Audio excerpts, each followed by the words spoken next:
But first, if you are new here on the channel, subscribe to not miss any Miami Heat news that comes out at any time.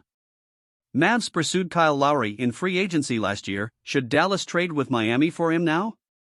The Dallas Mavericks still have a need for a third ball handler, and Miami Heat veteran point guard Kyle Lowry might be in their price range when it comes to potential trades. Whether the Mavs still have interest in Lowry as they did in free agency last year is the question. 15 months ago, the Dallas Mavericks pursued veteran point guard Kyle Lowry in free agency in an attempt to pair him with Luka Doncic. Lowry ultimately picked the Miami Heat over the Mavs, but it wasn't because Dallas wasn't willing to give him big money. The deciding factor was his relationship with Jimmy Butler, and the Mavs came in second in the Lowry sweepstakes. Fast forward to the present day, and a lot has changed since then.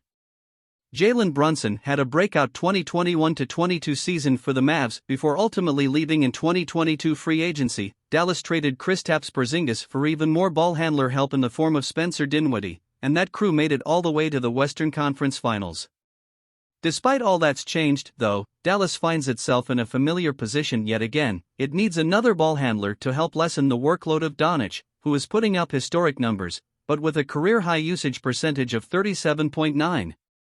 Given the Mavs' specific roster need, paired with the fact that the Heat have started off their 2022-23 campaign poorly, could Dallas potentially pursue Lowry via trade a little more than a year later than when they tried to land him in free agency? Like most of these hypothetics, the answer lies within the answer to the question, what's the cost? Lowry is 36 years old, and he'll be 37 before the regular season ends. He's making $28.3 million this season and has $29.7 million waiting for him in the 2023-24 season. Through 10 games, Lowry is averaging 13.2 points, 5.6 assists and 3.5 rebounds, but he's shooting just 37.8% from the field, including 32.3% from deep.